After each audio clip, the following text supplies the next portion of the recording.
Step Ahead, the Central Asia podcast, with insights from the heart of Eurasia.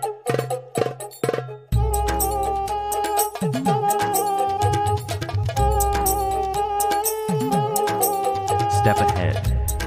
Jonas, hello, how are you? Good to see you, Thorsten. Looking forward to discuss with you today. Yes, unfortunately, without our friend Thomas today, he's quite busy, but we have very, very interesting topics today for you listeners.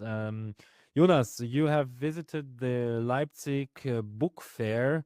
It's the second largest book fair of Germany, and you said that you found something about Central Asia. Maybe you can tell us about it.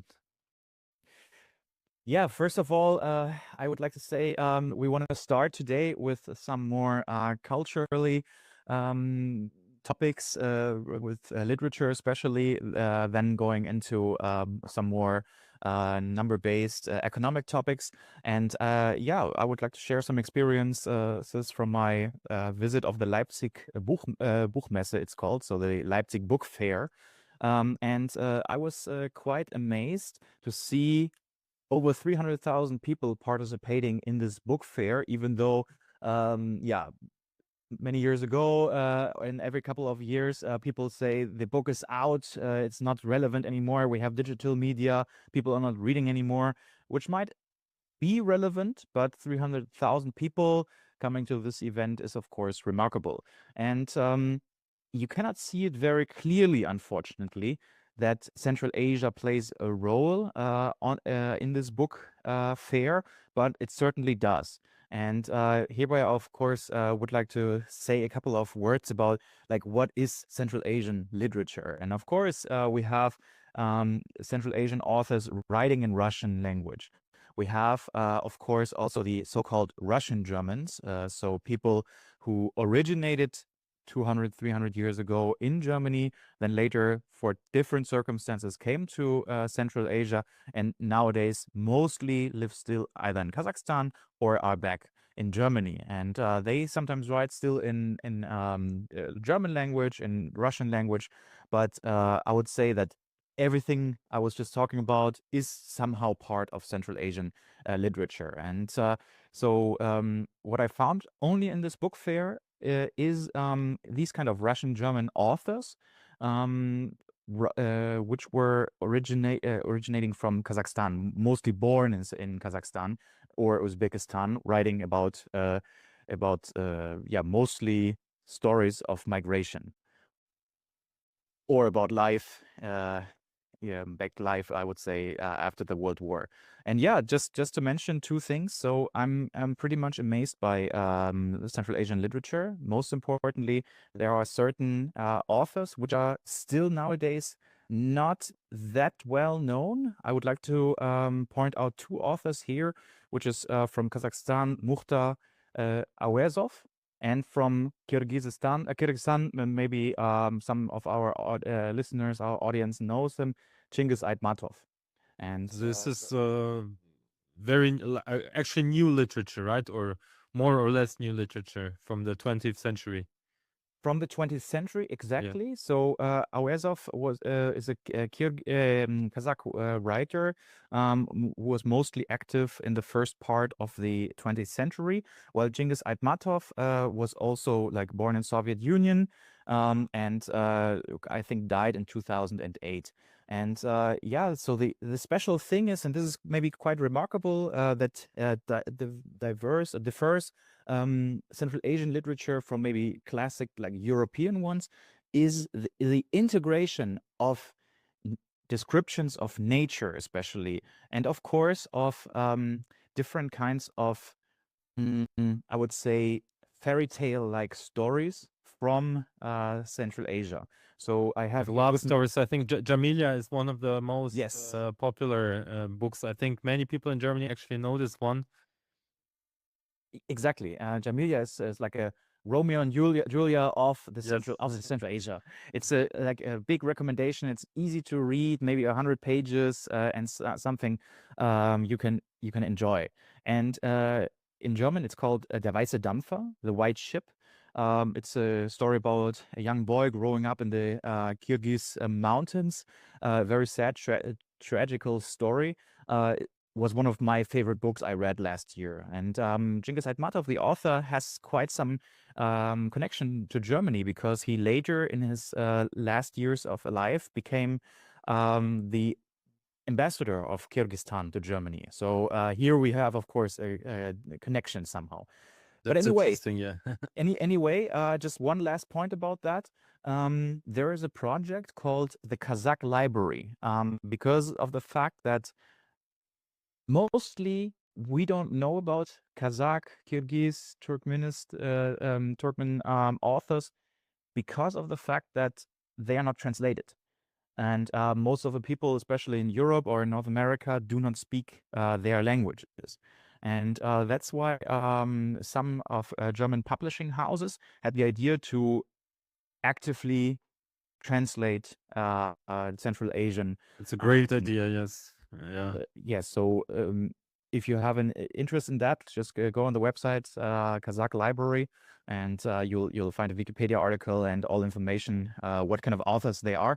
And last one about that, most famous probably is the Kazakh thinker, writer, poet Abay. I have a big book here Yes. with me today, around 500 pages of his major works. So I haven't finished it yet, but it's also including poems. So you cannot read like poems. This, I don't know, 100 poems in a row. It's not that recommended, but maybe just page by page everything. Well, this is great. So, Jonas, thank you very much for the recommendations. And actually, when we're talking about Central Asian or literature from Central Asia, I myself have some homework to do and some books to read. So I think this is very interesting, and it's possible to get to know a lot about the culture and about the history as well.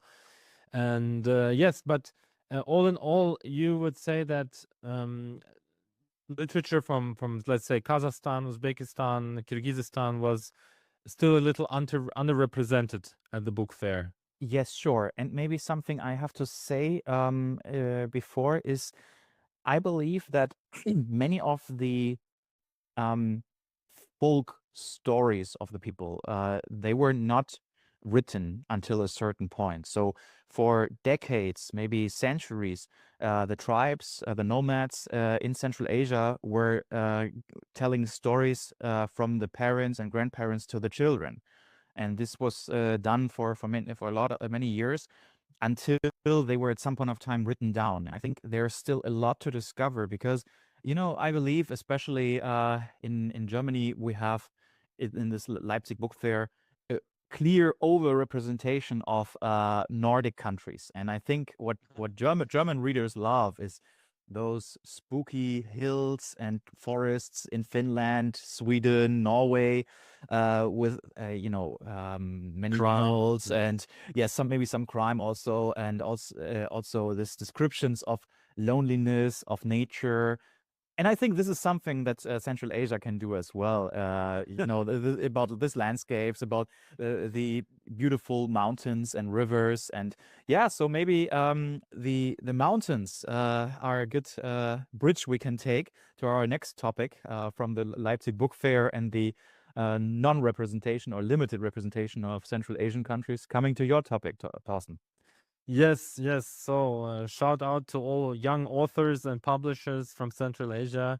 I think there's a big potential, and yes, you're right. It's also, I think, one of our missions with our podcast to spread the word about Central Asia and to tell the world about the many, many interesting aspects of this region.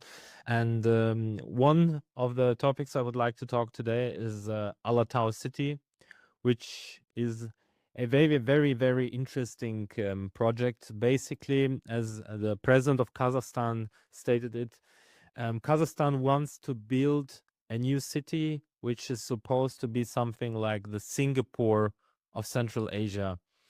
And as you know, Kazakhstan already has experience with building cities from scratch.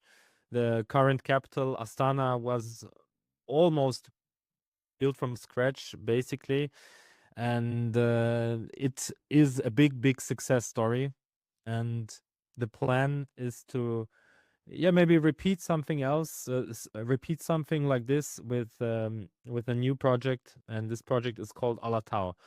And Alatau is it's north of Almaty. So Almaty is the big uh, cultural and economic center of Kazakhstan. But there's one problem with Almaty. If you have ever been there, it's completely overcrowded. So 2.3 million people, I think, live there right now, and 400,000 cars are entering daily. But the city is not built for this amount of cars. So it's if you've ever been there, on a weekday, on a rush hour, it's just a catastrophe. So it's really a problem with the traffic, also with the air pollution. It's one of the most polluted cities in Yes. Kazakhstan.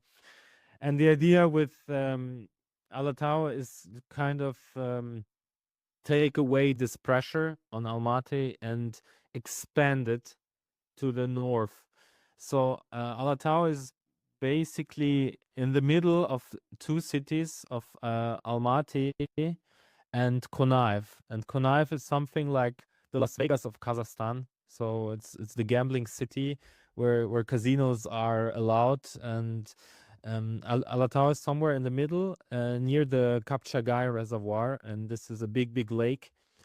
And the project is super interesting and super ambitious. And actually, it's not completely built from scratch, because the city already exists today with about 50,000 people living there. And there are even businesses already. For example, PepsiCo has built a big factory there. There's also a big logistics center already.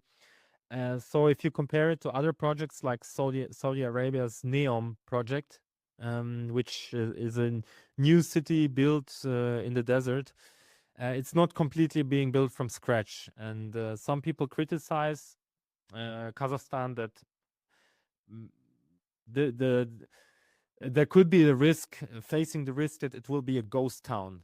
But to be honest, I don't think it will be a ghost town, because first off, because Almaty is very near, and it's a huge metropolis.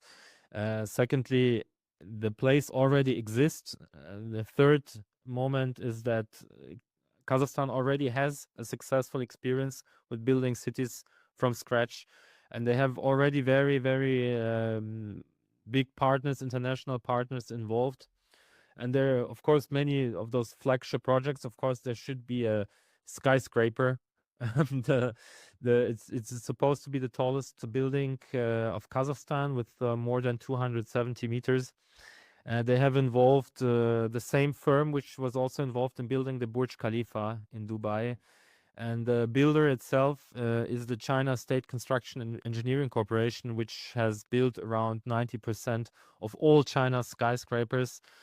And also interesting, maybe, Almaty is a region with a big risk of earthquakes. And in Alatau, even though it's near Almaty, still the risk is lower. And the buildings are built with the Japanese technologies. So this Japanese damping model,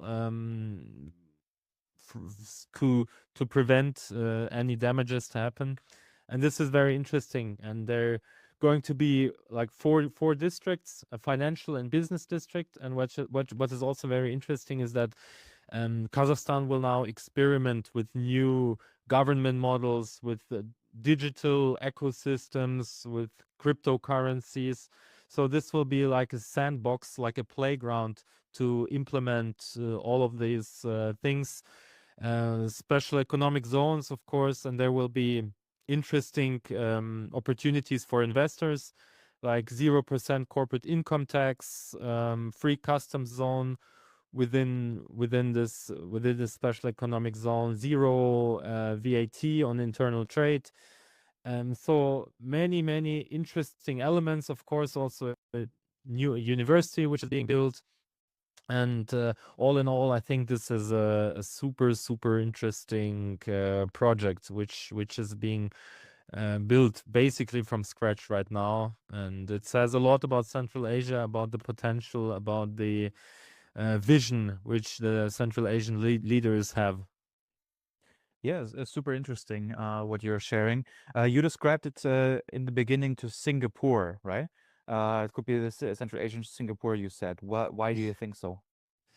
This is the plan. So the plan is to create a financial and business hub, a modern financials with safety, good education, etc. So the idea, the vision is to create something similar to Singapore or maybe to Dubai also. And they want to attract businesses. They want to attract also tourists because it's being built near this lake. So there will be a huge tourist zone with some kind of Kazakhstani Disneyland and aqua parks and five-star hotels. And actually, if you look at the area itself, it's larger than Singapore and Seoul, the South Korean capital, combined. So there's a lot of space, and of course, it's very ambitious. As far as I know, the target is to reach almost 2 million residents by 2050, and around 4 million tourists per year, creating 1 million jobs. And of course, these are very high numbers, and we don't know if it will happen like that. And of course, it depends a lot on the money. So where's the money going to come from? And as far as I'm concerned, the plan is to attract most of the money from the private sector. So of course, Kazakhstan needs to find those financial institutes, businesses, etc., who are willing to actually bring this money into Kazakhstan, invest this money into the city. But I think the conditions are not so bad, and I think it's realistic. So maybe it will not reach those numbers which I've just mentioned, but I'm sure that it will still be a very ambitious project. Yeah, I can fully agree that Almaty has problems with space, which is quite interesting. Yes. Because Kazakhstan is one of the most of the biggest countries in the world, and still has problems with space. Yeah, But because if of the you- mountains, you know, you Exactly, cannot. exactly. So if you just take a closer look at the maps, you cannot expand to the south and to the south west and southeast, I would say. And on the other side, there's just flat land, I would say. And that is why, if you want to live in Almaty, you really have to go further out, and most of the workplaces are still located near the city center, which why it's quite difficult. I remember our co-host Thomas and I have visited Almaty last year together, and we skipped the taxi lines because there were too many people waiting in their car and just stop and go for some hours. And we just took the electronic scooter. That was much faster to go through the cities. That's a very good decision, actually. Yes, and the funny thing is that you guys are not the only ones with this problem, and they're actually very actively looking for a solution. And one of the possible solutions are air taxis. Oh, So basically, they're already involved in an American company from California, Joby Aviation, and they are developing air taxis, actually, which you can take from the Almaty airport, for example, to the Chambulak mountain resort, to fly directly there and skip all the traffic lines. So this is very interesting, I think, especially for wealthy tourists. And these air taxis will also, well, the plan is to make it possible to fly from Almaty Airport to Alatau city as well. And this is very interesting and very innovative. And let's see if it will work out or if it's just science fiction. I don't know. I thought what might be an interesting step for Kazakhstan is to move some ministries or state agencies or something there. But I realized, of course, Almaty is not the capital city. It used to be, but also the ministries are located in the center of Astana, right? That's Yes. why, like, if you create, this is something we saw in other countries as well. For example, Egypt did this with the new administrative capital, that they just moved some of the ministries out in order that all the people working there, including also security and police, had to move out of the city center, which was, as far as I know, not as successful as planned so far. But it creates like a demand outside of the city and decreases the stress on the roads itself. Yes, yes, exactly. And they already did this. So basically, most of the most important government structures are already in Astana, which is like the political capital. And Almaty is the like economical powerhouse and cultural capital, of course. So if you want to go out on a concert or to the opera or to the theater, Almaty is a very amazing place also for nightlife. And in Astana, they say this plague is to work, to make to do sports or to get drunk. And yeah, that's what we are doing here in Astana, basically. Yeah, that's our life. And yes, we're talking about ambition and about visions and the future of Central Asia. And you brought us also a very interesting topic today. So last episode, we talked about Uzbekistan and their negotiations for joining the World Trade Organizations. Exactly. And today we want to talk about the talks between the European Union and Central Asia, the Central Asian countries. So Jonas, what can you tell us about that? Yeah, so first of all, from the Central Asian side, you just showed us that there's a lot of development going on. And of course, many of these are just plans at this point of time, but we talk about real investments within the next years. And you see there is some movement going on. And this is something particular we usually do not see in the European Union, that there's a lot of fast decision making, a lot of movement. It's more about administration, about bureaucracy, as we all know. However, due to the geopolitical situation right now, with multiple crises in where the European Union is not directly taking part, is more like a side player besides, for example, the United States. Especially, we covered this Iran episode. We didn't discuss in this podcast yet the situation with Russia and Ukraine. However, we see that the European Union is dramatically looking for new partners, and we saw over the last months that this new situation with President Trump also in America, with a lot of changes in the geopolitical sphere, the European Union is finalizing its current discussions with economic partners. We had in the beginning of this year the finalization of the free trade agreements with Mercosur, so South America. We had with India recently, and in the last days also with Australia. Beside that, I will just make a brief overview about what the EU has regarding the free trade agreement over the last years, has made over the last years. It's UK was in 2021. There was an FTA with Japan from 2019, Canada 2017, this famous CETA. There's also there are different agreements with the Eastern Asian countries, especially Singapore 2019, Vietnam 2020, and South Korea is already from 2011. They differ a bit regarding their content and their scope. However, what is remarkable is that we had discussions, especially with Mercosur and India, which started in the 1990s. And they were just coming to an end right now. And you can just imagine, with India, for example, we have around now EU and India covering 25% of global GDP in one free trade agreement. Wow. Mercosur, 700 people. So this is amazing. and the next one is Indonesia.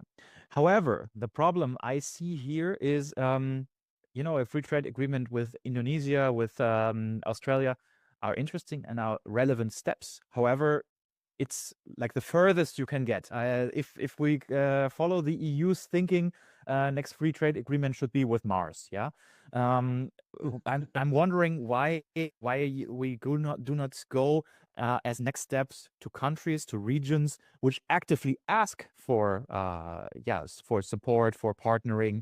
For example, also including a more deeper development with Turkey, with North African countries, and of course with Central Asian countries. And I can just share very quickly. So what the EU does with the three more developed Central Asian countries, Kazakhstan, Kyrgyzstan, and Uzbekistan, is that they are so-called enhanced partnership and cooperation agreements. These are not free trade agreements, but it is more a way of agreeing on certain areas of cooperation, like energy, trade, investment protection, and a certain type of regulation. So what I believe is these countries are actively asking for partnering, for new cooperation, and the EU is actively looking for someone to fill maybe the gap that other countries left. And that's why it's more like a comment, more like an asking also for you, like what concrete next steps could be there in order to push this kind of cooperation with the Central Asian countries. Well, first off, I think it's also important to mention that I've read about the EU talks with visa facilitation. So when we're talking about Kazakhstani citizens, it will become much easier to receive a Schengen visa. It will be cheaper. It will be done much quicker.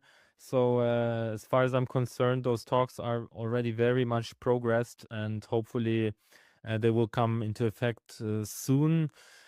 I think it's if we're talking about a free trade agreement, I think the problem is that when we're talking about Central Asia, we're talking about 5 countries which are very different, actually, which have different systems. Of course. So when we're talking about Kazakhstan and Kyrgyzstan, they are a part of the Eurasian Economic Union together with Russia, and I think this could be one of the major issues for the European Union right now. Of course, Yes, sure. I'm not so much into details, but I suppose this is a big problem because if you have a trade union with Russia and now this European Union would enter a new trade union with like it would be like a conflict of interest basically right now, and I think this is one of the problems. And of course there are different regulations, different if you're talking about customs, for example, the different customs duties, even if you compare Uzbekistan and Kazakhstan. And I think it's very hard to negotiate this, and I think it will be a long process. As I know, the European Union, it takes forever. And I was actually glad. I'm a friend of free trade, and I was actually glad that when we're talking about India right now and Mercosur also, it was done very, very quickly because, of course, the European Union understands that they must diversify. It's absolutely crucial to do that. And I think right now, as you already mentioned, European Union is doing the soft approach. So instead of making a free trade agreement, they're trying to reach some results in some certain areas like transport, energy. I think this is exactly what this enhanced partnership and cooperation agreement, I think it's called DPCA. I think it's what it's about. And of course, Central Asia still needs to improve when we're talking about bureaucracy and institutions and regulations. So I think this is a road which Europe and Central Asia must go together. But if you ask me, it's absolutely crucial to cooperate more closely, because there's such big potential, in my opinion. So yeah. Thank you for this point. Like I completely agree that the countries are economically super different. However, I think you also said about that visa is a crucial point, and over the last months, I also discovered that especially many European countries still have to think over a new maybe visa regime, because you also have investors, businessmen, also maybe students coming to the European Union for a short time, waiting for months, weeks for their visa, and sometimes even miss, for example, their trade fairs or their economic conferences, which is a Yes, disaster. my wife, for example, she applied for a visa.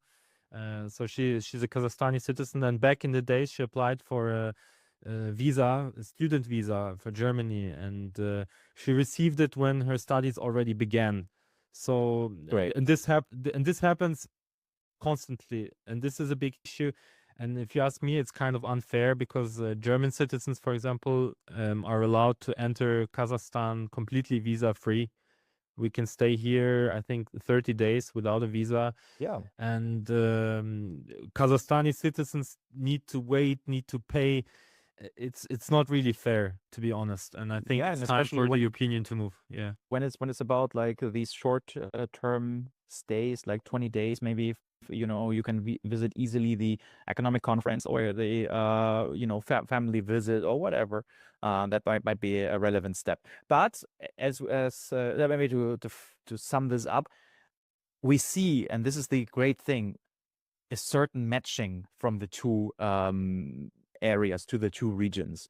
Both are looking for international partners, for investors, for economic cooperation, and this might bring them to closer together. But let's see where it goes. I'm looking forward, but hopefully in the future we can talk about the EU Central Asia Free Trade Agreement. Yes, but I think there are a lot of projects which are already going on right now, and I think we have the opportunity to talk about this in our next episodes. Because yes, it's just great what's going on in this region here. Lots of investments, a lot of interesting, innovative things going on, and that's basically what our podcast is about, Jonas. So thank you very much. Of this Yes, together. Yes. thank you very much. It was very interesting today, I think, and see each other next time. Yes, and short shout out to Thomas. Hope everything is all right, and we're looking forward that he's on board again. See you, Thorsten. See you. Bye.